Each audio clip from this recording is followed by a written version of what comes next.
Bueno, buenas tardes y bienvenidos todos a una sesión muy especial de Open School. Hoy tenemos con nosotros a José Ruiz de eSquad Academy, que es su director y impulsor y, a nuestro juicio, visionario de una cosa que nos encanta, que es el tema de hoy, que es aprender a jugar. José, muy bienvenido a esta casa. Mil gracias. Y ya sabes que la única cosa que vamos a hacer mal hoy es que no vas a poder enseñarme a jugar mucho hoy aquí, pero espero que lo puedas hacer más adelante. Encantado. Como muchos de los que nos conocen ya saben, hay un tema muy transversal al aprendizaje que es el que más siempre nos ha atraído y el que nos gusta muchísimo tu visión de cómo, corrígeme porque me gustaría que nos contaras cómo enfocas tú en eSquad Academy el concepto de aprender a jugar. Vale.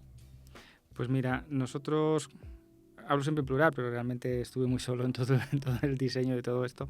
La idea parte, lo primero es cuando visito eventos, para informarme un poco del sector, porque vi un vídeo en un móvil, ¿no? Que veía que de repente había competiciones muy importantes, que había mucha gente que, bueno, en Katowice, en Polonia, ¿no? Pues de repente había un evento, muchísima gente en la puerta esperando para entrar, igual que hubiera un concierto de los Rolling Stones, cosas así, ¿no? ¿Y esto para qué es? No, esto es para ver un videojuego, una competición de un videojuego. Digo, ostras, a este nivel ha llegado, ¿no? Porque siempre me han gustado los videojuegos, pero nunca había estado en el mundo competitivo realmente. Eran más videojuegos, pues aventura gráfica, que yo tenía mi historia y demás, ¿no? Y entonces empecé a visitar eventos, ¿no? Y a ver un poco cómo funcionaba todo ese mundo competitivo, a ver lo que había aquí en España, lo que había también fuera, etcétera. Y me sorprendió, me hice preguntas, ¿no? Dice, ¿cómo llega aquí un chaval? O sea, ¿cómo llega realmente a ponerse esa camiseta de ese equipo y estar compitiendo, ¿no? Y ves que todo funciona un poco a nivel amateur, que no hay, aunque ya hay grandes marcas, no ves realmente una profesionalización completa de todo aquello. Te informas de que el jugador viene de su casa realmente, que viene de estar jugando a nivel individual y que aquello le ha hecho que en un momento determinado alguien se fije en él y le cojan, ¿no? Entonces le ves hacer declaraciones y, bueno, pues notas que hay carencias, ves que los comportamientos durante la competición tampoco son los idóneos, ¿no? No es como esa definición de deportista profesional, ¿no? Que tienes en la ley del deporte, ¿no? Que te dice los valores, te dice las cosas que tiene que mostrar. Ves que aquí eso no está, ¿no?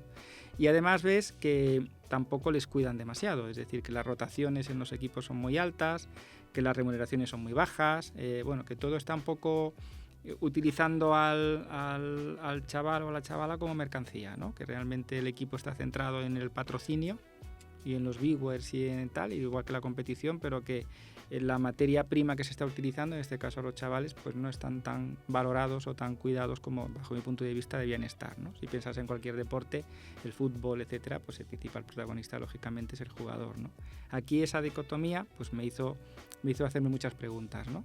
Y una de ellas, pues bueno, si llegan de esta forma, pues es normal que pueda haber ese tipo de carencias. Ellos tampoco tienen, no pasa como en el deporte, ¿no? Tu hijo quiere hacer tenis o quiere fútbol o tal y tienes un mogollón de sitio donde poder llevarle, que aprenda, y luego ya, si tiene el talento, llegará, y si no lo tiene, pues al menos sabes que ese proceso de estar en esa escuela deportiva, del deporte que sea, ha sido beneficioso para él, ¿no? Le ha aportado relaciones, le ha aportado valores, le ha aportado una serie de cosas, ¿no? Una serie de competencias, habilidades que son importantes en su día a día.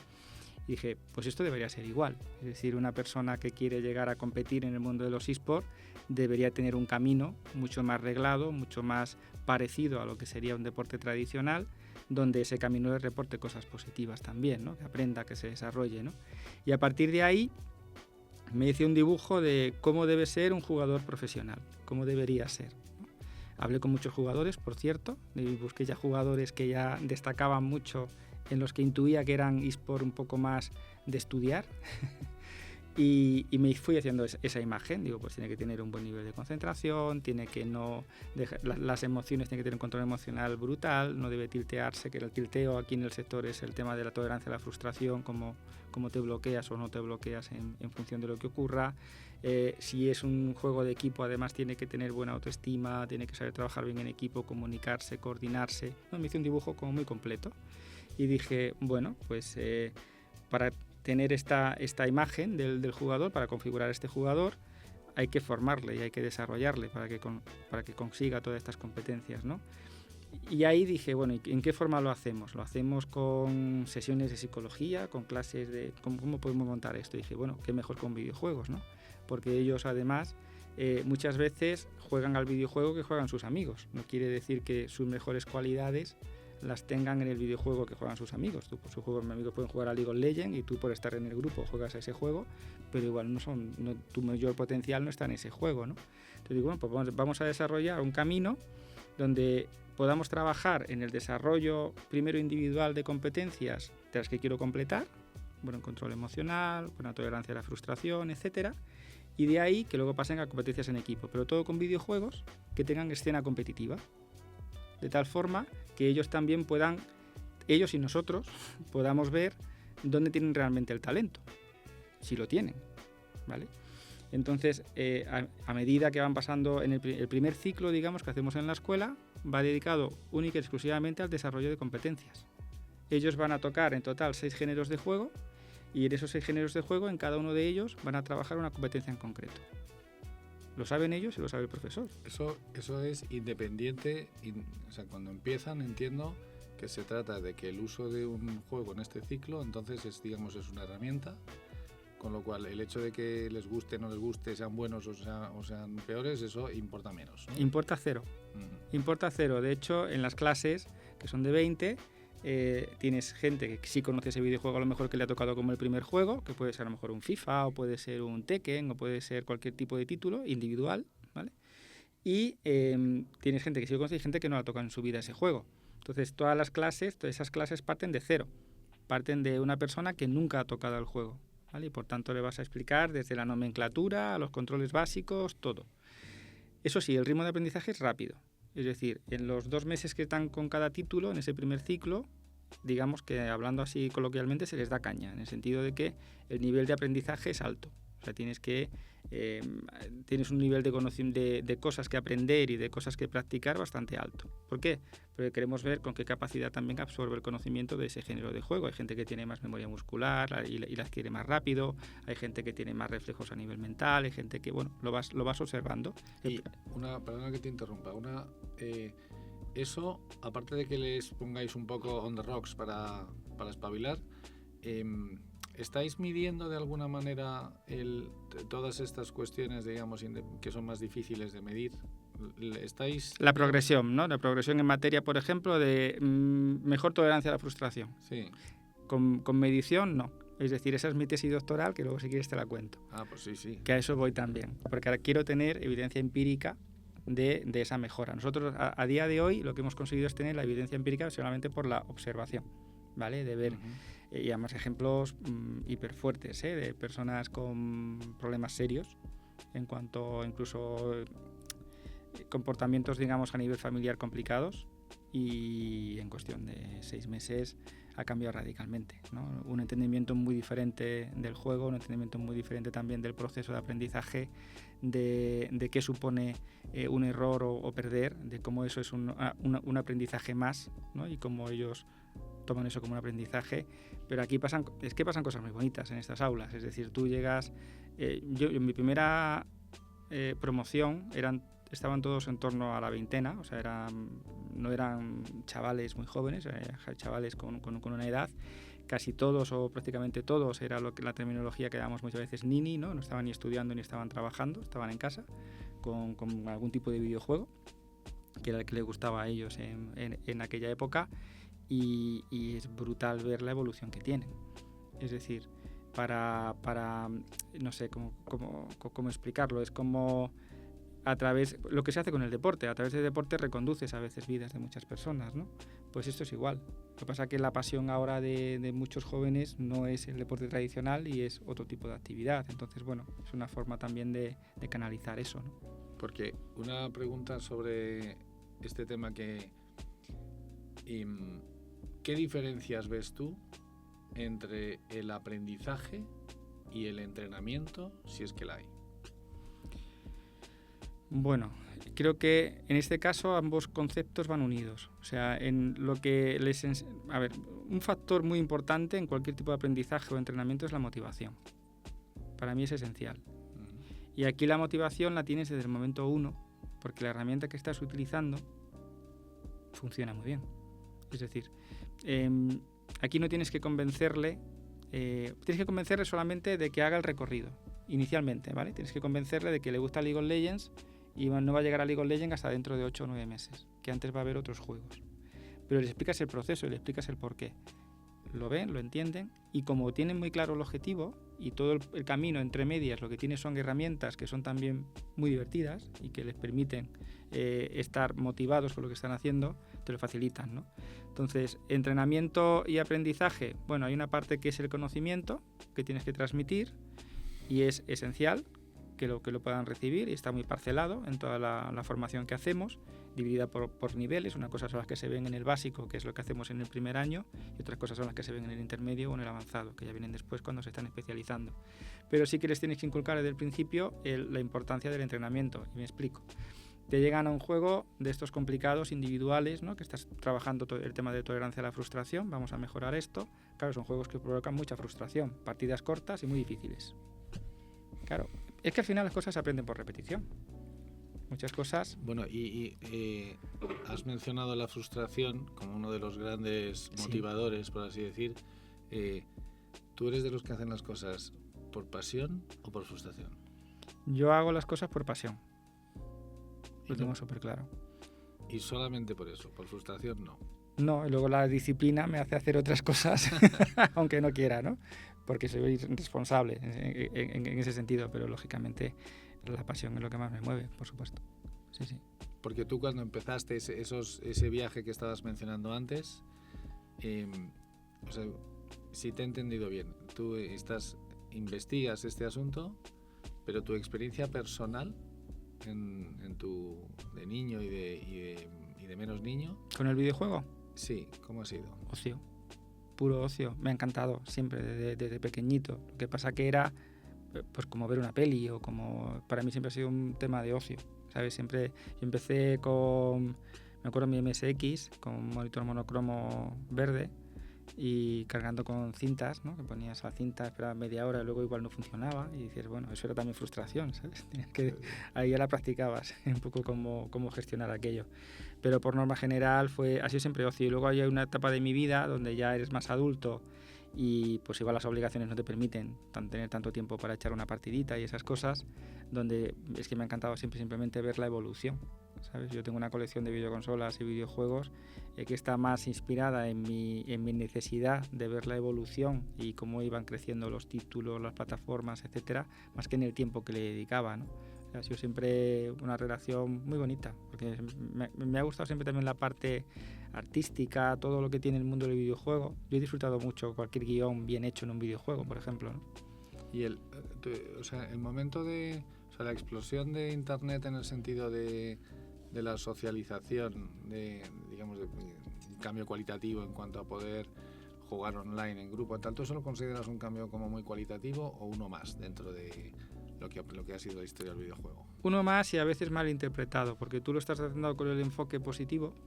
Tú estás hablando de la socialización que se realiza a través de eso, pero otra gente lo ve como el aislamiento. Hay un sector de la sociedad que te pone la imagen del gamer solitario dentro de un cuarto, ¿no? Diciendo es que esto provoca aislamiento y es uno de los prejuicios que hay en torno a esto. Acto seguido, tú le hablas del casco que tiene puesto y dices que ¿has visto el casco que tiene puesto? No está solo. Bueno, eso si me permites, te voy a preguntar luego por este asunto, que ese acercamiento, digamos, entre lo positivo y lo negativo al videojuego, ahí, anda que no te queda trabajo. Mogollón.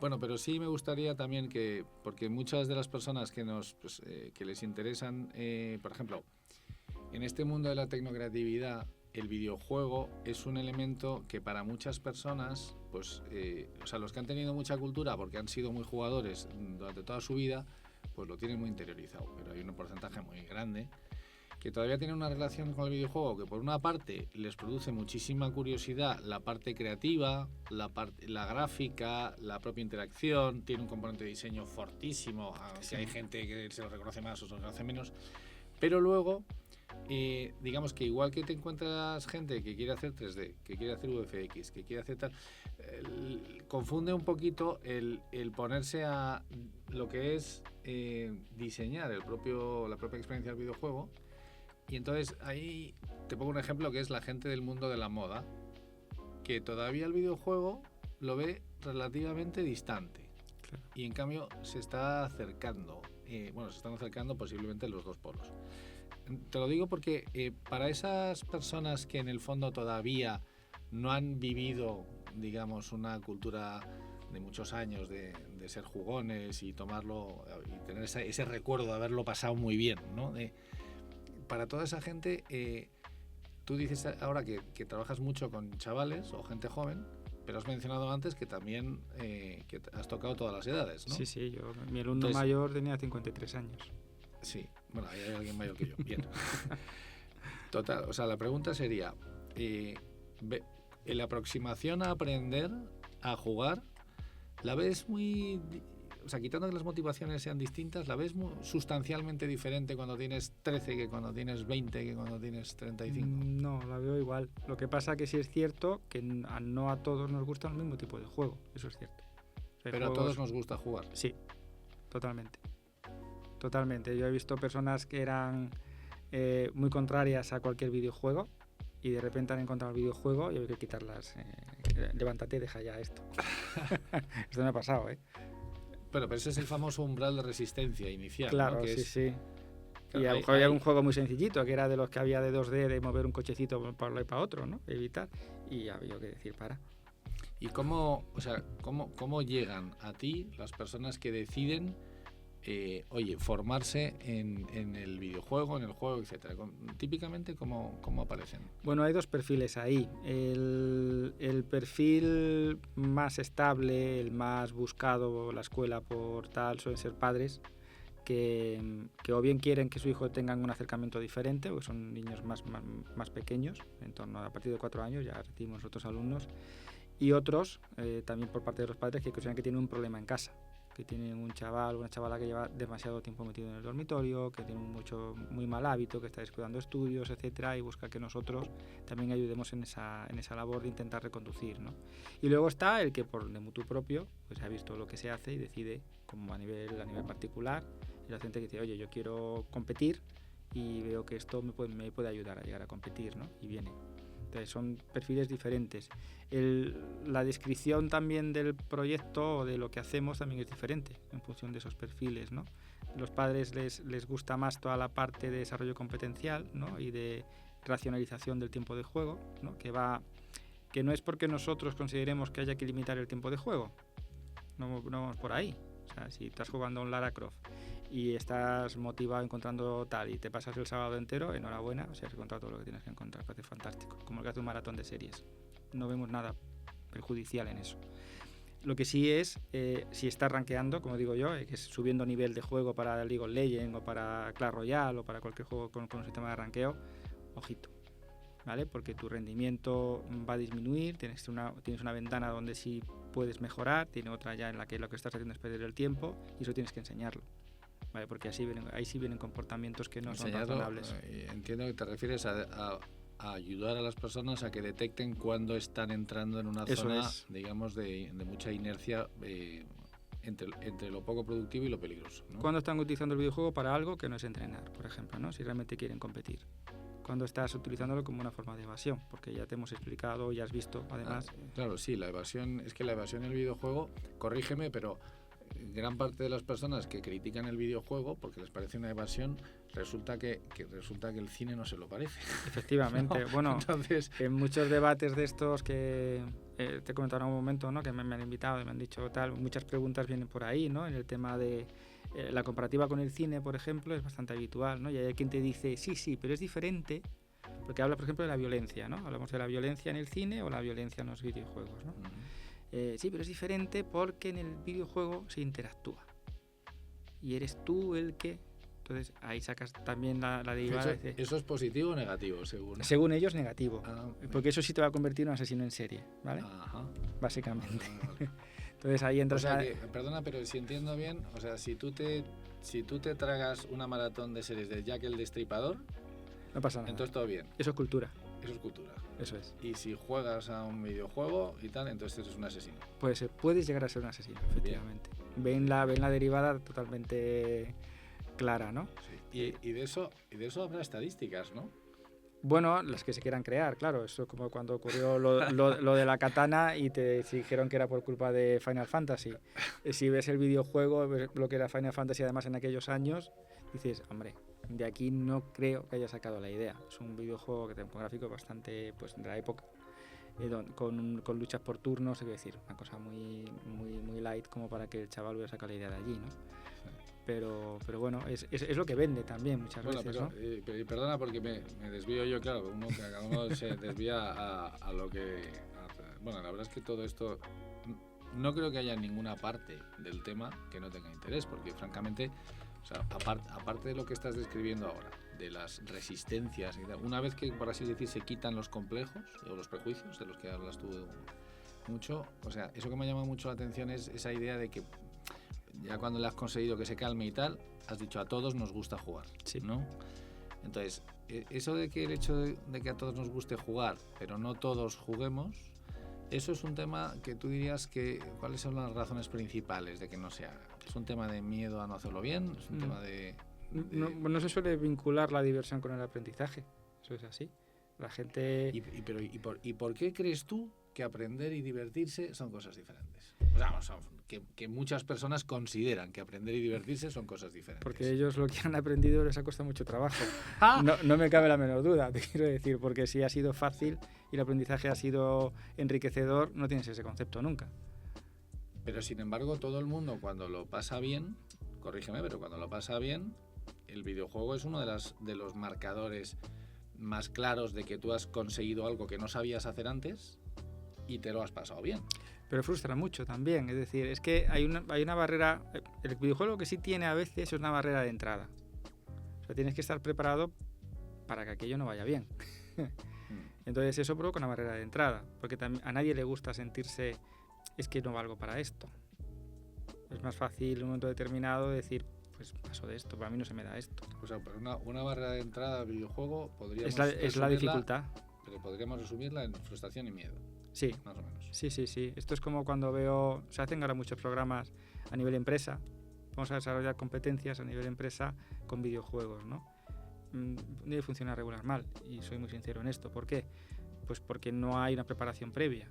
Es decir, tú quieres trabajar por algo temas de liderazgo, comunicación con tus empleados y les pones en un shooter de primera persona, ¿no? Y eso requiere un mínimo de habilidad, porque si no la tienes, esa sesión no vale para nada. ¿Me explico? Bueno, tanto que coincido que es que en el mundo laboral, corrígeme, vamos, nuestra experiencia es que en el mundo laboral la formación está toda mal entendida, de arriba a abajo. Tú mencionas la preparación, la parte de los, por ejemplo, el curso que está muerto, el curso está muerto. Totalmente. Está muerto no solamente en las empresas, ¿no? Porque le hemos cogido todos tirria. Totalmente. Mira, tú hablas estabas diciendo, digamos, la frustración y la barrera de entrada que hay, ¿no? Yo siempre pongo el ejemplo de que el problema para aprender es precisamente que lo que es difícil es llegar a empezar, pero no, digo aprender como sinónimo de jugar, sí, que es lo que más nos interesa, ¿no? Lo que pasa es que una vez que las personas cruzan ese umbral, lo entiendan como aprendizaje o como juego, la cosa es que lo consideran maravilloso. Sí. Javier Reyes, que es una persona singular en esta casa, dice una frase maravillosa que es que saber es fatal para la salud, pero aprender es maravilloso. Y entonces yo lo comparto totalmente. Entonces, en el caso del videojuego es una expresión más de esto, ¿no? Totalmente. Y muy potente bajo mi punto de vista. Es decir, porque genera esa motivación por mejorar, ¿sabes? Que otras cosas a veces les cuesta más. Es decir, te ponía el ejemplo antes con los ninis, que me quedaba ahí en el punto hablábamos del aprendizaje y del entrenamiento, ¿verdad? Le damos el conocimiento a una persona que no tiene ni idea del juego. Pero claro, para que eso salga tiene que entrenar, ¿vale? Y te encontraba muchas actitudes de esto es imposible, aquí paro, ¿no? Pues lo que consigues cuando le das la motivación y le ayudas para que lo haga y consigues vencer esa primera barrera, expresiones del tipo, es la primera vez que siento esto. Eso nos ha pasado con chavales con 20 años, ¿eh? ¿A qué te refieres? No, pues a intentar tanto algo hasta que sale. Normalmente lo hubiera dejado. La motivación es súper importante, insisto. O sea, en ese primer ciclo en el que hacéis, corrígeme, pero o sea, el uso de diferentes videojuegos tiene una analogía cercana a diferentes asignaturas, ¿no? Totalmente, sí. Y además utilizamos el videojuego como un caso de una escuela de negocios. Es decir, yo no necesito que sea un título en concreto. Necesito trabajar con un género en concreto de juego. ¿Me explico? Es decir, porque hemos hablado de todas las edades. Cuando llegas a el shooter, por ejemplo, en primera persona, es una herramienta hiperpotente para trabajar temas como la comunicación efectiva. Pero hiperpotente. Funciona fenomenal. Puedes hacer 1500 dinámicas con esos juegos para aprender a comunicar. Pero claro, es un juego que el PEGI, que es la edad recomendada, ¿no? para cada tal, pues no se lo puedes poner a un niño de 4 años o a un niño de 8 años, ¿vale? Son mayores de edad. Bueno, pues coges un videojuego de Nintendo Switch, que antes hablaba por aquí de la Nintendo Switch, que tiene un juego como Splatoon, que llevan por la versión 3 de Splatoon, que es un videojuego también shooter, pero de pinturas. Son muñequitos que disparan pintura. Yo voy a trabajar exactamente las mismas competencias con ese videojuego que con el otro. ¿Me explico? Entonces, esa es la virtud también de utilizarlo como caso. O sea, no te ciñes a un determinado título, tú utilizas todo un género de juego, pero tienes que buscar en cada uno de esos géneros de juego qué competencias quieres desarrollar y quieres trabajar. Yo te escucho y me da la impresión de que en eSquad lo que hacéis es, corrígeme, formáis a buenos deportistas y a buenas personas. Totalmente. Los valores están hiperpresentes. Pero esas dos resumen un poco el foco. Sí. Y si no encajas, estás fuera. O sea, esa era la siguiente pregunta. Si no encajas, estás fuera, porque tú mismo te sales de esa ecuación, ¿eh? Y eso es cuando la comunidad funciona. O sea, cuando tienes una escuela ya que nosotros hemos llegado a tener 225 alumnos, por sí solo se autorregula, ¿sabes? Claro, eso sí que te iba a preguntar, porque antes te he preguntado por el impacto de Internet como una red de conexión de personas y tal, pero bueno, sea por online o sea en físico, ¿cómo es vuestra experiencia cuando gente al final ha entrado a formarse en estos asuntos y entonces empiezan a conocerse y demás? O sea, ese punto de socialización, suceda como suceda, ¿qué efecto tiene? O sea, cuéntanos un poco de qué... Pues brutal, pues de personas que... hemos tenido casos de personas en entrevistas, además con televisión lo han dicho. Yo antes no salía de casa, ahora salgo 2 veces, que es las 2 veces que vengo aquí. Con lo cual ya has hecho un ejercicio muy diferencial para esa persona, y de hecho allí ha conocido a otras personas, ha hecho ya un grupo de amigos, o sea, la comunidad que se forma es genial, porque además nadie te trata de friki, porque todos somos frikis. Y por ejemplo, porque yo te he escuchado alguna vez de los superaficionados al FIFA, todos son aficionados al fútbol, la mitad, cada vez menos. Generalmente sí. En el caso del FIFA, ese tipo de juegos de fútbol, sí. Lo que pasa que cuando tú lo utilizas en una metodología como la nuestra, donde es una herramienta más de la que estás utilizando en el proceso del primer ciclo, claro, tienes gente que nunca juega a FIFA. Y lo que sí ocurre es que nosotros la primera clase de tanto de FIFA como de Pro Evolution Soccer, actualmente llamado eFootball, hubo que cambiar la sesión y hubo que explicar qué era el fútbol. Eso es un fenómeno muy curioso y que escapa a mucha gente y la gente cree que hay cosas que son eternas y no son eternas. Es decir, ya hay muchos chavales en clases de 20 y muchas veces ha ocurrido que si no explicabas lo que era el fútbol no sabían jugar al juego porque no lo entendían. Bueno, eso... Estamos en España, hablando. Decir esto es curioso. No, pero yo fíjate, eso lo vemos totalmente porque en personas, o sea, el tema generacional, a mí siempre me gusta mucho eso de que me llegan los jóvenes y dicen que son digitales porque son jóvenes, ¿no? O sea, te lo hago análogo a que yo ya sé de tal cosa porque he estudiado, etcétera. Sabes que vivimos también en esa época de para qué aprender pudiendo titularte, ¿no? Total.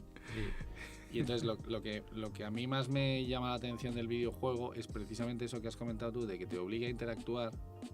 Bueno, has mencionado 2 cosas que me gustaría hacerte la pregunta de cómo lo ves. Verás, nosotros, por ejemplo, formamos a mucha gente donde la parte de transmitir conocimiento es relevante, etcétera, pero bueno, al final transmitir conocimiento es modificar algo en el cerebro. Lo que pasa es que el conocimiento cada vez más lo tienen las máquinas Y en la asíntota yo soy de los que estoy convencido de que la mayor parte del conocimiento lo van a tener las máquinas porque va a ser imposible competir.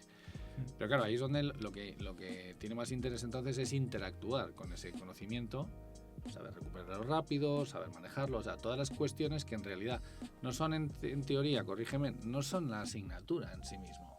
Es cómo te mueves tú con ella. Ese proceso. Porque ¿para qué demonios te vas desde aquello clásico de para qué el niño se va a estudiar la enciclopedia, que se la siguen estudiando? Entonces veo que cuando vas al código del videojuego, tú no puedes no interactuar en un videojuego, ¿no? No, es imposible, tienes que.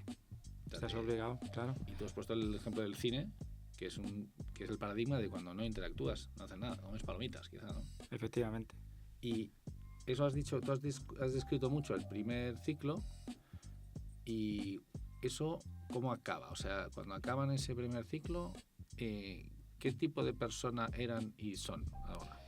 Pues son personas más pacientes y más preparadas para trabajar, sí, pensando en lo que quieren hacer. ¿Me explico? Más conscientes de que si quiero llegar a esto, hay un proceso. Pero esto quiere decir jugar profesionalmente o otra cosa. Bueno, hemos tenido de todo. Nosotros también tenemos gente que quiere generar contenido, tenemos gente que finalmente... Pues nosotros durante la formación del primer ciclo aprovechamos todo ese camino para que descansen entre géneros de juego y meter módulos. Los módulos son, por ejemplo, de industria, son de edición de vídeo, son de módulos muy cortitos, son 2 sesiones. En total son 3 horas lo que estás dando en cada módulo. Pero si les das una visión, ¿no?, de otras cosas que se hacen dentro del sector, del mundo de los eSports, del mundo del videojuego. Y eso hace que también despierte pues interés, ¿no? Y que haya personas que luego, pues en paralelo con la escuela, que por decir les gusta jugar y les gusta seguir entrenando, lo que se meten en cualquier tipo de escuela o tal y siguen haciendo cosas en torno a la fotografía, al vídeo, muchas cosas, ¿no? O sea, despierta mucho interés en muchas cosas porque además, como está todo imbuido dentro de algo que les motiva y que les gusta, todo lo que le cuentes en relación a que su desarrollo profesional dentro de ese sector requiere conocimientos de este tipo, lo aceptan y lo hacen. ¿Me explico? O sea, por ejemplo, te pongo un ejemplo muy claro con la actividad física, ¿no? Decimos el tema de actividad física porque es uno de los prejuicios también con el mundo del videojuego. Es que es una actividad muy sedentaria, es que tal, ¿no? Aquí cuando vas en la vertiente competitiva, nosotros trabajamos, por ejemplo, con profesionales que les van a dar sesiones de fisioterapia preventiva, les van a recomendar rutinas de actividad física, etcétera, porque un buen fisioterapeuta que esté especializado en esto, lo que hace es que se fija en su posición de juego y le dice qué zonas tiene que fortalecer y cómo fortalecerlas, ¿vale? No le corrige la posición, por ejemplo, no le dice el jugador de FIFA que se echa hacia adelante así con el mando, no le dice ponte recto. Dice, tu mejor rendimiento lo consigues así, pues fortalece esto de haciendo este ejercicio, haciendo tal. ¿Y qué pasa? Pues que ese que no hacía ejercicio, como está imbuido dentro de algo que quiere hacer, que le motiva, que le gusta, toma ese conocimiento y lo hace. ¿Me explico? Sí, no, totalmente, claro. De todas maneras hay un componente como muy natural en claro. Que estás, digamos, en vez de restringirlo, corrígeme, lo estás expandiendo aquello. Eso es. ¿Y por qué hay tanto prejuicio? ¿Cuál crees tú que es la causa última de que haya tanta... El desconocimiento, o sea, yo creo que hay mucho desconocimiento en torno a este mundillo, se ha hecho a nivel mediático, se ha hecho mucho daño, pero es un desconocimiento y es un prejuicio absurdo realmente porque no funciona. Y eso es un poco hipócrita, de hecho, porque la industria no deja de crecer. Es decir, antes se comparaba el cine y la música, decía, es que ya factura más que el cine y la música. Desde la pandemia esa comparación ni siquiera tiene sentido, el volumen es tan diferencial lo que suma el videojuego. Y dices, pues ¿por qué no nos centramos en lugar de hablar mal de esto? Que parece que hablar mal no funciona, porque esto crece y crece y crece. No le damos herramientas a nuestros hijos, a nuestros jóvenes, para que realmente ellos controlen esto y no les controle esto a ellos. Corrígeme, veo una analogía muy perfecta con... yo hace muchos años en el sector de la salud, hablando de la formación ahí, yo les preguntaba a los médicos, oye, cuando viene a verte alguien y tú les dices que tiene lo que sea, tú terminas la frase diciendo que por favor que no miren en internet, pero según sale de la... O sea, antes de salir a veces ya está mirando en el móvil qué es eso, sí. Y cuando mira nadie responde, ¿no? Hay el otro lado. Entonces, digo, algún día vais a cambiar el chip y ponerlos del lado, digo, porque hay una analogía con esto, ¿no? Totalmente, sí. Y en cuanto a países, que no sé si no se me olvida preguntártelo, porque Japón siempre ha sido un país, digamos, con un porcentaje de gente dedicada a las industrias creativas enorme, pero en cuanto a jugones, eso... Corea del Sur, Más. China, sí, también los países asiáticos. Culturalmente, además, esto que hemos dicho de espíritu y sacrificio, práctica, etcétera. Y aparte, culturalmente, ellos, los famosos ciber, son más sociales en términos de que ellos van en grupos de amigos a los cibers, los llamados bank, que llaman allí, que son enormes. Entonces, cuando juegan, por ejemplo, League of Legends, juegan 5, que se conocen y juegan juntos. Aquí no tenemos ese concepto. Aquí es esto, más individual. Para que me escuche mi hijo bien, que la disciplina china ayuda a jugar mejor, ¿no? Asiática, vamos a poner asiática. Sí, totalmente. Yo tengo tengo profesores que han estado en Asia también para entrenar y tal, y ellos mismos lo dicen, es que no nos parecemos en nada, es decir, es la disciplina que tienen a la hora de estar desde primera hora haciendo lo que tienen que estar haciendo, etcétera, no la tenemos. O sea, te sientes muy raro allí, ¿no? Y de hecho son hiper nazis en esto, es decir, si no tienes el nivel, no van a jugar contigo. Eso ya dices entre amigos. Sí, tú vas a entrenar, por ejemplo, porque quieres seguir entrenando allí, como no tengas el nivel que ellos consideran que debes tener para entrenar con ellos, no vas a entrenar. Bueno, es lo que ha pasado en el fútbol siempre, ¿no? En casi todo, ¿no? Pero bueno, aquí siempre hay más apertura, igual en nuestros caracteres, que lo que hay allí. Allí es un tema de, es que tú no me vas a ayudar a mejorar. Entonces contigo no. ¿Me explico? Eso lo tienes mucho más claro. Sí, es verdad que es muy general. Y te quería hacer una pregunta sobre en tu experiencia. A ver, a nosotros nos gusta enfocar el aprendizaje como un videojuego en sí mismo, en el sentido de que es un proceso que tiene muchas de las cosas que estás comentando, tiene barreras de entrada, es difícil y tal, pero una vez que arrancas, de repente aquello como que mola más. Mola. Entonces, ¿qué diferencias ves tú, grandes, si es que hay alguna, en esa idea de que un proceso de aprendizaje, sea tu carrera, tu colegio, lo que sea, y, o sea, si te lo pudieras tomar como un videojuego, con niveles y algunas dificultades y sprints y todo eso, ¿ves que hay alguna diferencia con el mundo del videojuego? ¿O hay muchas analogías o cómo lo ves? Hay diferencias. Pero esto es como cuando hablamos de videojuegos educativos, por ejemplo, ¿no? Dentro de esta, porque la máxima, ¿no? A veces es intentar conseguir que el propio proceso sea un videojuego, ¿no? Es que el videojuego comercial, el que engancha, como dicen, ¿no? Tiene unos elementos de microrrecompensa, etcétera, que inciden muy directamente en la persona que está practicándolo. Esto con un proceso de aprendizaje es algo más complicado. Entonces, lo que sí puedes hacer, y es lo que yo digo en torno a esto, por eso decía lo de la disciplina que se adquiere, es que tú llegues a comprender a través de un proceso más dinámico, como el que hacemos nosotros, que cuando quieras llegar al punto que tú quieres, vas a tener un proceso aburrido y de trabajo. Porque eso en puridad, lo que buscamos al final es que el que quiere competir asuma el que quiere jugar tiene que aburrirse. El que va a llegar a destacar se va a aburrir. Bueno, pero eso ha sido el deporte toda la vida. Efectivamente, pero claro, tienes que fundir esos valores en unos chavales que no vienen con esos valores. ¿Me explico? Bueno, pero es que es un deporte. O sea, otra cosa es que no lo queramos ver así, pero que es un deporte. Claro. O sea, y esto es desde que el mundo... Pero te faltan referentes, es decir, no es lo mismo que aquí tienes a un Rafa Nadal que ya te ha mostrado, ¿no? Te ha dicho, sacrificio, tal, entrenamiento, dedicación, lo tiene súper claro. Cualquier chaval que quiera ser tenista ha visto ese camino, ha visto ese proceso, eso es lo que tiene que hacer. ¿Qué se encuentra en esta industria? Pues un chaval muy afortunado, como yo digo, y random, como yo digo también, que de repente de venir y de jugar en su dormitorio, alguien le ha fichado y está compitiendo. Y es lo que hay. Pero van teniendo más presencia, ¿no?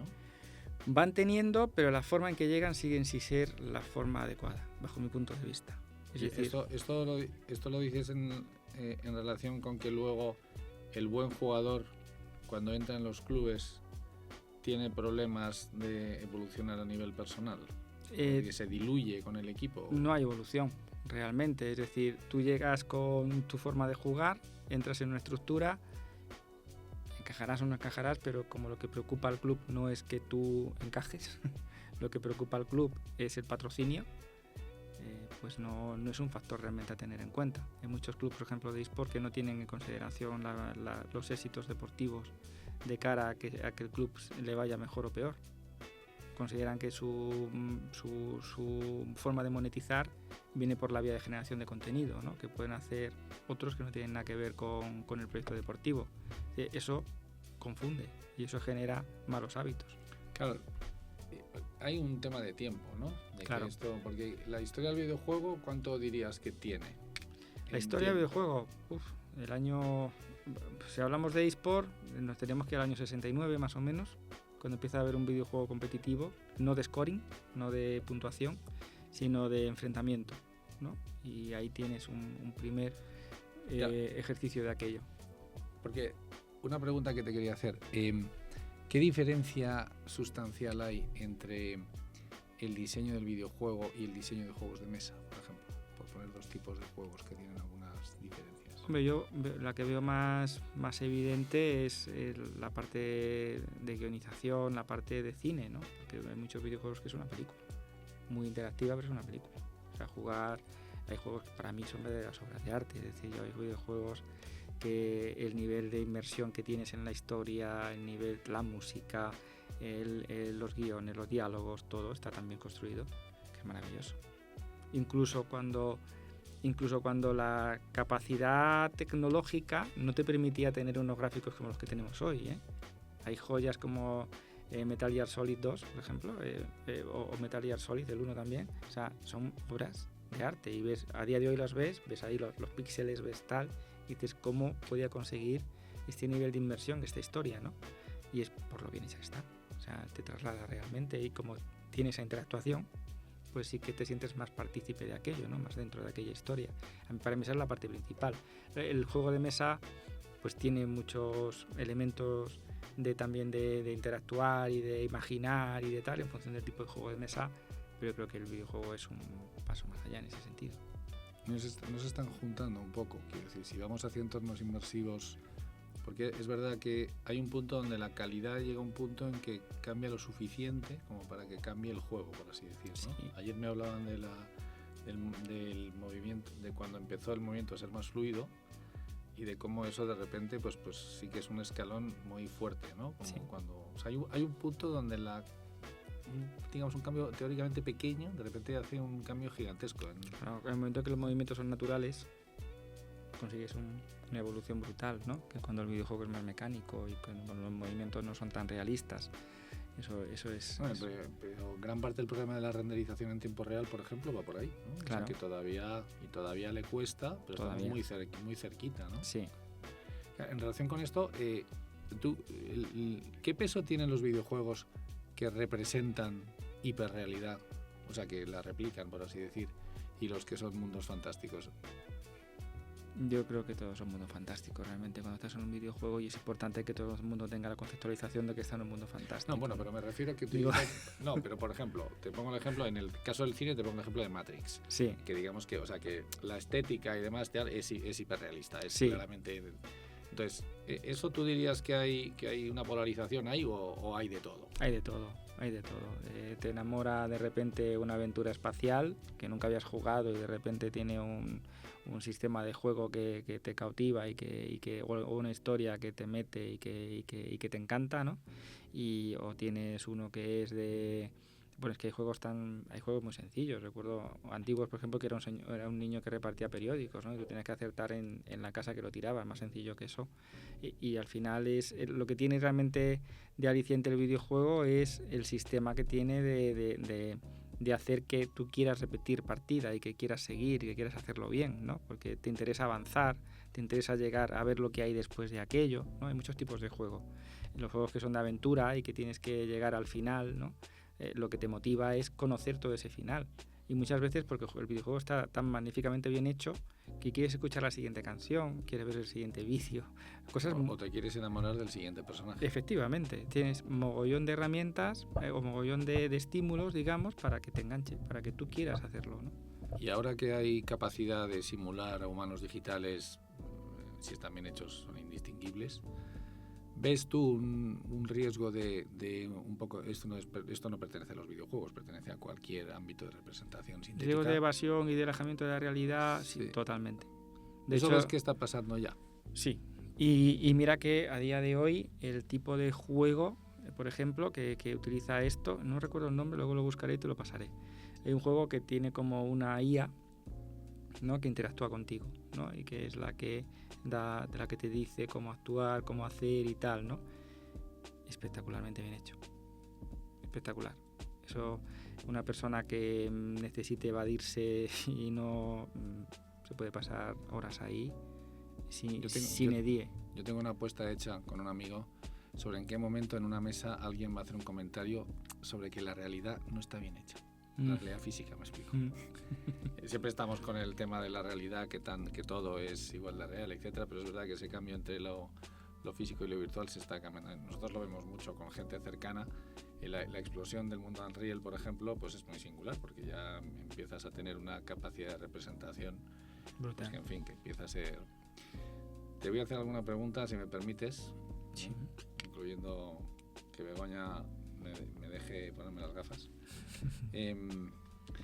Hay un tipo singular, del que no hemos hablado, que es Volker Runkle, que es el que trabaja en la CIA para enseñar a los agentes situaciones complejas, y lo que utiliza son los juegos. Vale.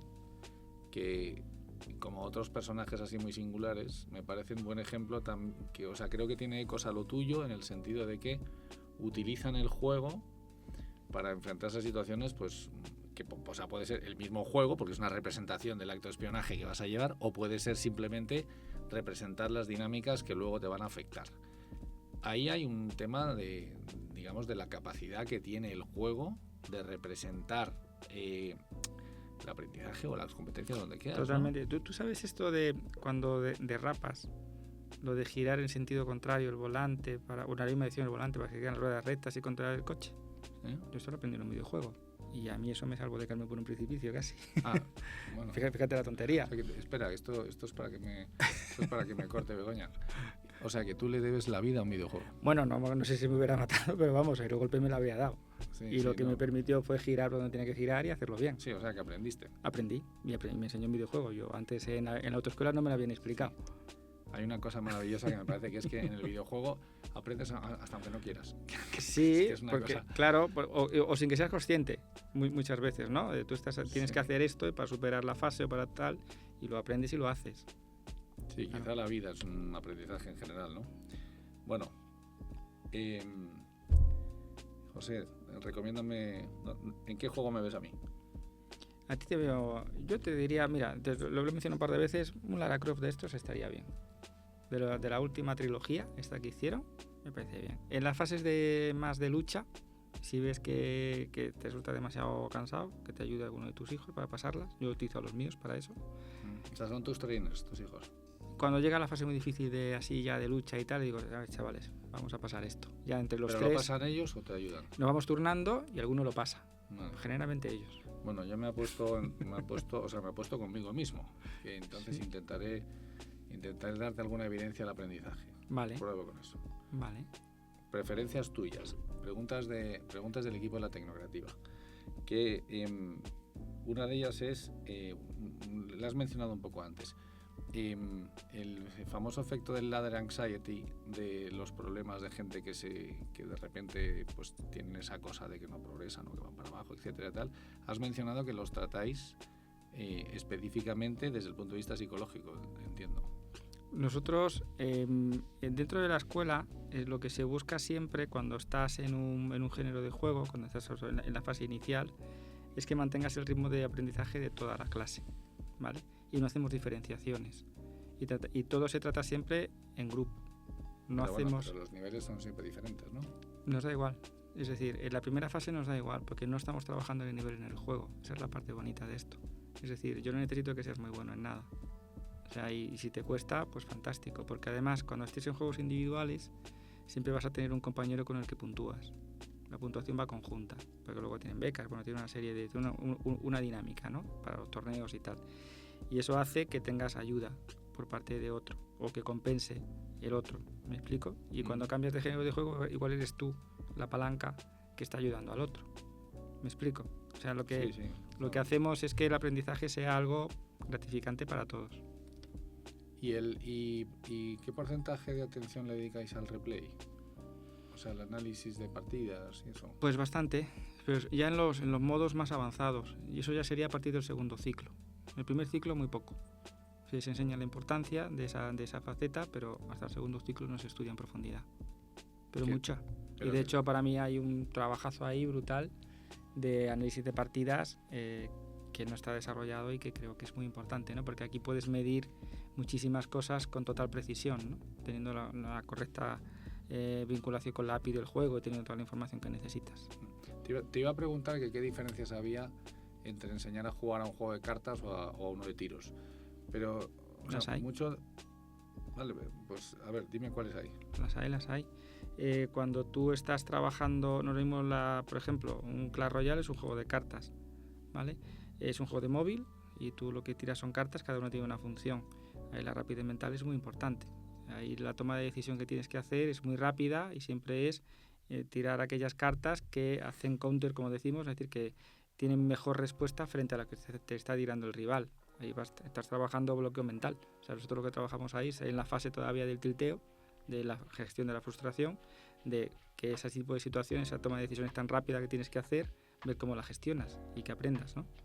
En la parte del shooter, por ejemplo, cuando estamos aquí estamos 100% centrados en trabajo en equipo. Luego ya cuando te especialices trabajaremos más a fondo temas de puntería, temas de tal, ¿no? Pero de entrada lo que estamos centrados es en que te comuniques bien, te coordines bien, estudies, que también es importante. Es diferente. ¿Qué videojuego le recomiendas a los que odian los videojuegos? Un Clash Royale, por ejemplo. Está en el móvil, es fácil. Empezar por ahí. Y ese, si le cogen un poco, además tiene tutorial para que aprendas a jugarlo. En cuanto jueguen 4 o 5 partidas, habrá que hablar con ellos dentro de unos meses. Sí, ya, bueno, te diré, el Clash Royale yo menos, pero el otro me lo voy a pensar. Bien. Una cosa que has mencionado antes, ¿hay algún acercamiento a los juegos, por ejemplo los Lego Serious Games que tiene? Y a veces a mí, gente muy jugona me dice que lo de los Serious Games y tal, que lo ven como muy distinto. O sea, que una cosa es jugar, que otra cosa son los Serious Games y de hecho que otra cosa es aprender. ¿Tú ves que esas divisiones son, o por lo menos se sienten así para muchas personas? Vamos, estoy bastante de acuerdo. O sea, yo, por ejemplo, me cuesta decir esto porque es cierto que hay mucha gente dedicada a esto, pero yo el Serious Game no creo para nada. Es decir, yo el videojuego educativo, que llaman también, no creo para nada. O sea, yo como herramienta formativa veo el videojuego que realmente les atrae, el que les gusta. El otro le vas a obligar a jugar. ¿Y por qué tendría que haber diferencia? Yo tampoco entiendo. Bueno, porque es que hay cosas que tienes que aprender en la vida, como las matemáticas, por ejemplo, ¿no? Y que son importantes para tu desarrollo, que igual tienes que aprenderlas con las matemáticas. Me explico, que igual no, por mucho que juegues no las vas a aprender igual. Yo pongo el ejemplo mucho con Minecraft Education. Es un proyecto muy sólido, muy implantado en muchos colegios. Si ves además el proceso que han hecho de desarrollo a nivel de unidades, temáticas, todo lo tienen súper desarrollado, ¿no? Ves todo el desarrollo que han hecho y dices qué cosa tan completa, ¿no? Sin embargo, pues también tiene sus carencias. ¿Y a qué me refiero? Pues tienes estudiantes malos, normales y buenos, ¿no? Por hacer 3 categorías, ¿no? Un Minecraft Education va a conseguir que los malos, los medios y los excelentes terminen las tareas, todos. Cuando antes no tenías ese ratio. Tienes un ratio más bajo. ¿Vale? Está consiguiendo que todos alcancen objetivos. Ahora bien, está haciendo que el que antes le encantaba leer el libro y profundizar, ya no tenga eso. Entonces, para mí eso es algo visto de la educación a veces, ese tipo de enfoque.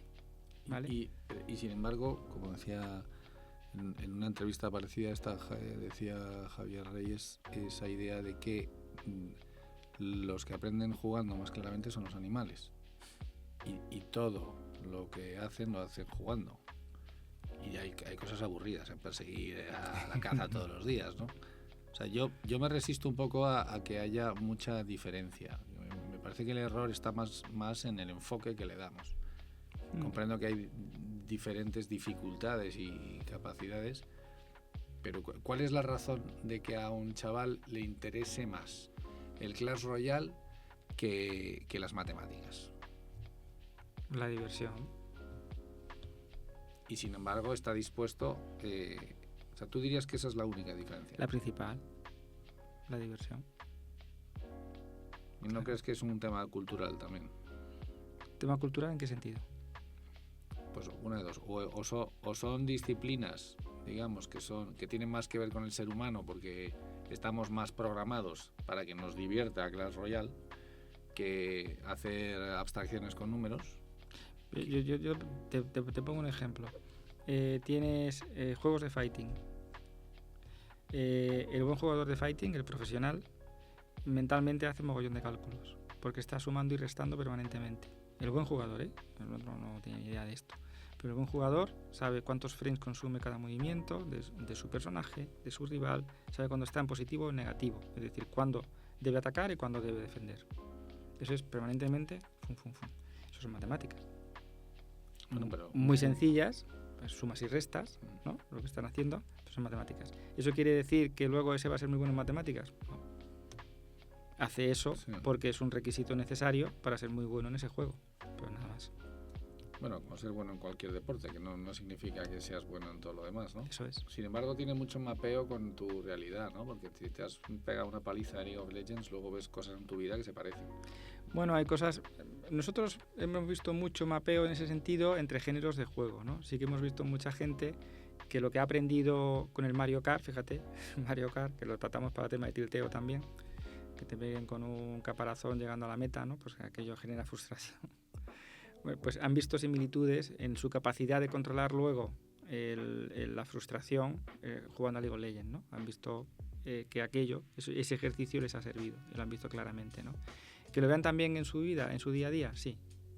Cuando aprendes a trabajar bien en equipo, por ejemplo, pues te ayuda en tu día a día, claro. Y un caso que me interesa a mí mucho, en los que juegan, no sé si lo integráis en los ciclos vuestros, pero el buen jugador de GTA es un buen conductor. El jugador de GTA no está en nuestra escuela, en ese sentido, pues no es un videojuego competitivo, por tanto no forma parte de nosotros. Es decir, de hecho, la pena de los géneros de juego y de ese tipo de juegos es que toda la resistencia que hemos dicho a nivel padres, madres, tal, no sé qué, y que digo yo que no vale para nada, porque luego padres que dicen que el videojuego es el infierno y tiene su hijo 2 videoconsolas y no sé cuántos videojuegos allí dentro y dices, ostras, para ser el infierno, menudo le tienes aquí montado, ¿no? El infierno es estar con el padre. Claro. Entonces, y ves entre los títulos, a lo mejor un chaval que tiene 12 años, ves el GTA.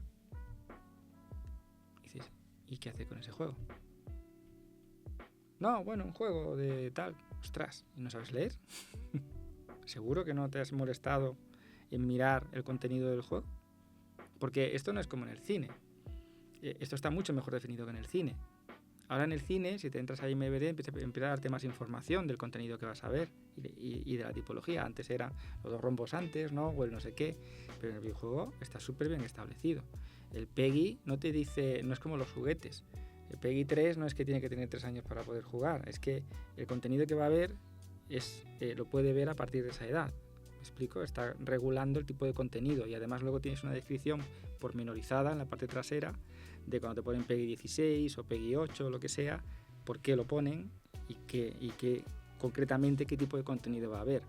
Un padre o una madre que compra GTA a su niño de 12 años pues no se ha ido de la caja ni tiene mucho interés en lo que hace su hijo, lo siento.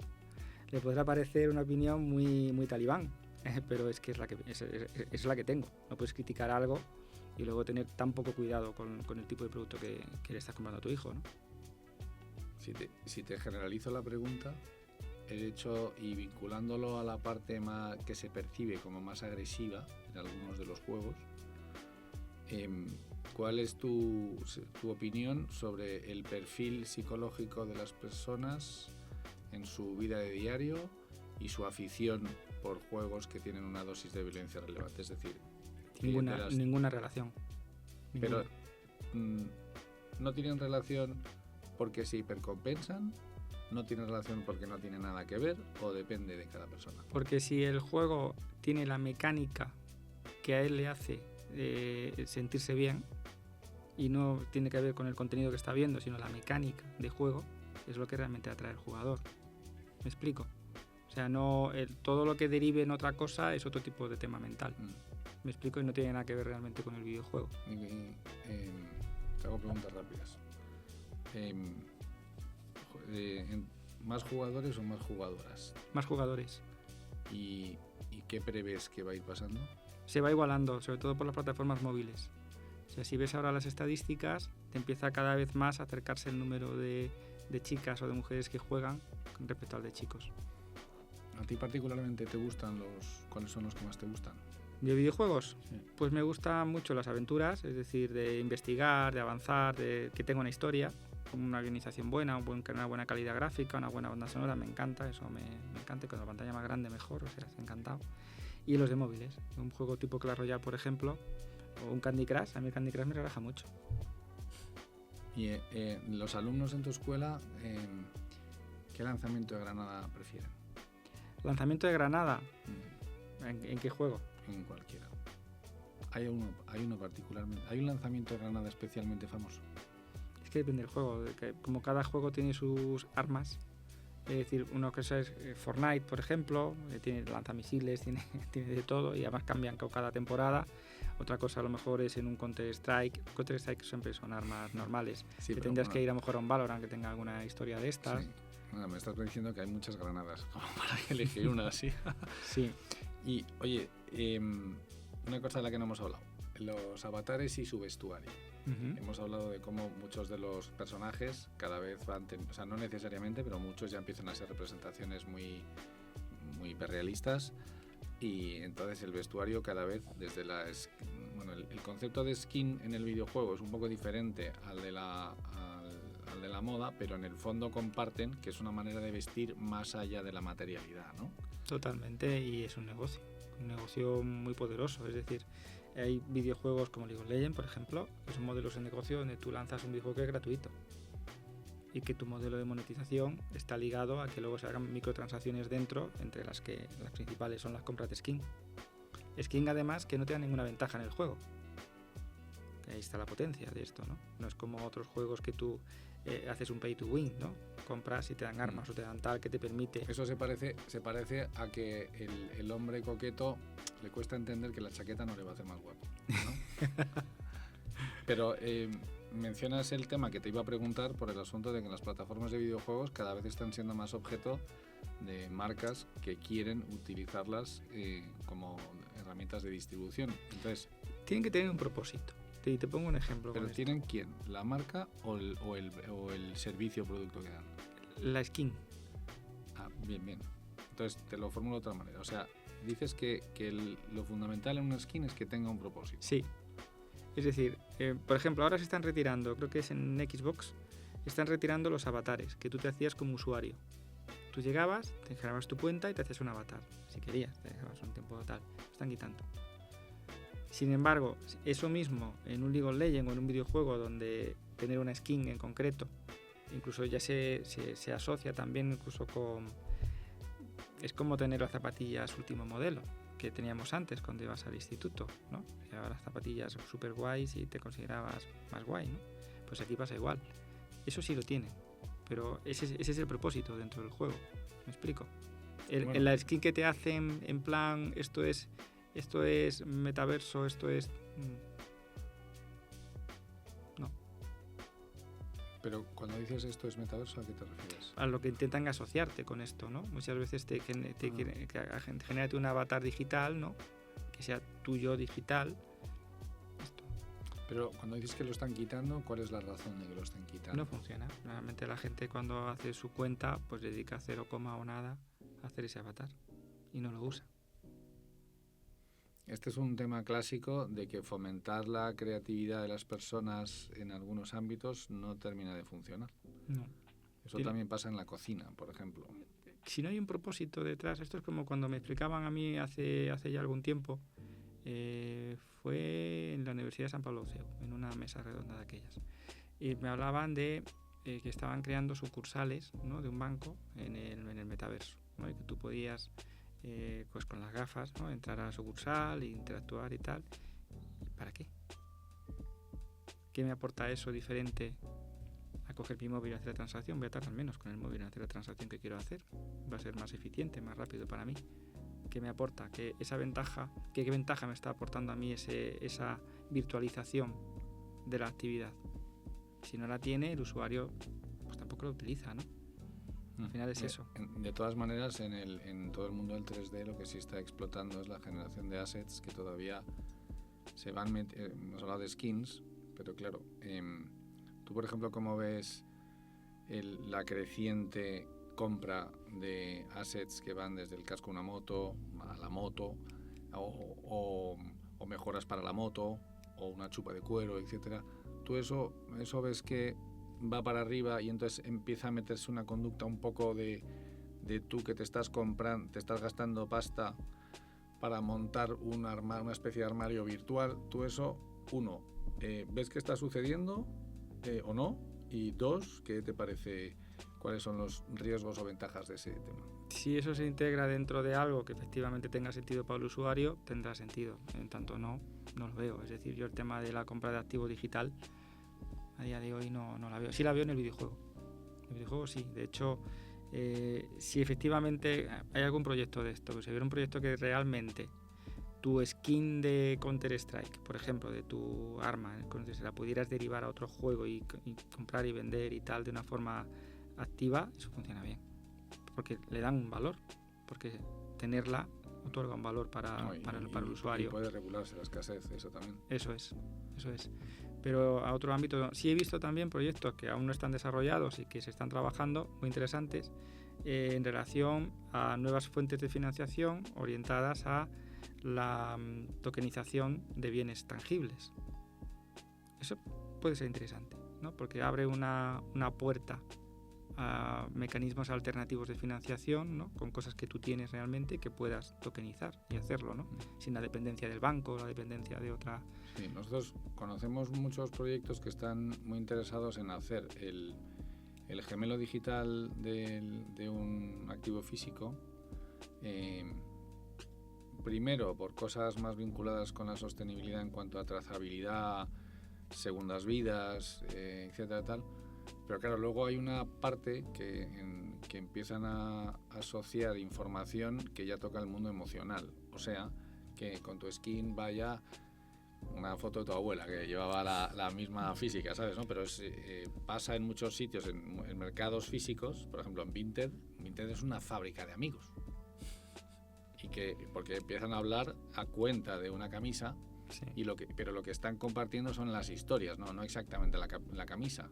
Entonces, digamos, en el videojuego a lo mejor las historias no son entre personas, o sea, tienen que ver con los personajes.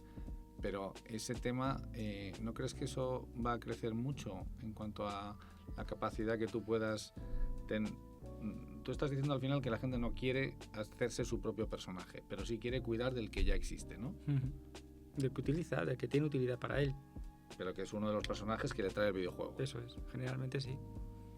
Al que tienen que vestir, alimentar, cuidar, etcétera, ¿no? Bueno, no tienen que vestirle, en este caso no, simplemente lo usan, ¿no?, dentro de lo que es el videojuego, ¿no?, dentro de o su inventario de objetos que utiliza dentro del videojuego.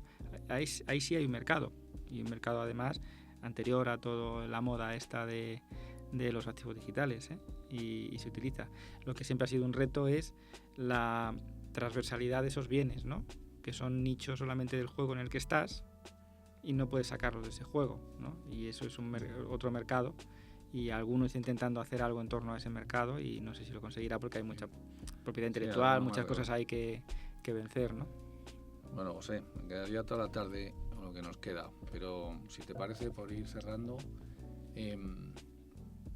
a ver, a los que te están escuchando te voy a pedir, primero, a los padres, que has mencionado antes que había dos tipos, unos los que querían prevenir y otros los que querían curar, ¿no? Eso es. ¿Qué les animarías a hacer en cuanto a su relación con sus hijos y los videojuegos? Pues dos cosas. Informarse mucho sea, para eliminar prejuicios lo único que tienes que hacer es informarte bien. Cuando te da miedo la adicción, infórmate de qué significa ser adicto a un videojuego. Tienes la OMS que te lo describe, te dice qué tienes que tener, qué condiciones tienen que dar antes de que tú... Bueno, pero ¿dónde les decimos que se informen?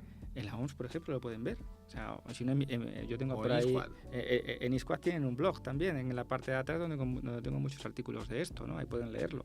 Bueno, luego ponemos la dirección. Les hablo de la violencia, les hablo del sedentarismo, le hablo de todo esto que se dice en torno al mundo del videojuego y les digo qué cosas son preocupantes y qué cosas no, ¿no? Una cosa es, por ejemplo, con el tema del sedentarismo. Una cosa es la actividad física, que es lo que recomienda la OMS, y otra cosa es el deporte. No es lo mismo. No es lo mismo, no lo trates igual. O sea, si tu hijo va andando al cole, igual ya ha cubierto toda la cuota de actividad física que recomienda la OMS para una vida saludable. Depende de la distancia al colegio. Claro, depende de la distancia al colegio, pero que son rutinas más normales, más de la vida diaria, ¿no? Y que pueden suplir, y aparte esto va vinculado, te describen la edad, a partir de qué edad, cuánta frecuencia, etcétera, todo está súper bien documentado en cualquier sitio, ¿no? Si te preocupan temas de, oye, ¿y cómo sé qué videojuego comprarle a mi hijo porque no quiero que vea contenido y tal? Que igual no le preocupa la publicidad que ve luego en la tele, pero bueno, igual le preocupa en el videojuego, ¿no? Es que es muy diferente, ¿no? Es muy diferente, claro. Pues de la carátula. O sea, y si no entiendes bien cómo funciona el código PEGI, búscalo, el organismo te explica cómo funciona, todo. Hay muchísima documentación para entender bien ese mundo, ¿no? Sí, pero que exista información no quiere decir que... Eso es como el famoso dicho de Stanislav Lem que decía que la gente no lee, si lee no entiende y si entiende se lo olvida. Pero has dicho informarse y la otra cosa... prevenir, es decir, si realmente tienes miedo de que tu hijo se pueda convertir en un adicto a esto y que tire su vida por la borda porque deja de estudiar o deja de tal porque se mete en el mundo del videojuego y ya no tal, pues busca un sitio como nosotros, por ejemplo, donde le eduquen en eso, ¿no? Porque al final lo que van a aprender, entre otras cosas, es una relación diferente con el videojuego y a controlar ellos el videojuego y no al contrario, ¿no? Al final se trata de que disfruten, porque eso es otro punto que se olvida, ¿eh? Un punto muy importante, lo dice uno de los padres. Nosotros en el canal de YouTube tenemos una parte de testimonios, ¿no? Y hay un padre que dice una cosa que me pareció súper interesante cuando la dijo y ni siquiera era yo consciente, ¿no? Dice, ahora se divierte cuando juega. Antes estaba rabioso, enfadado, tal, todo el rato, y ahora no.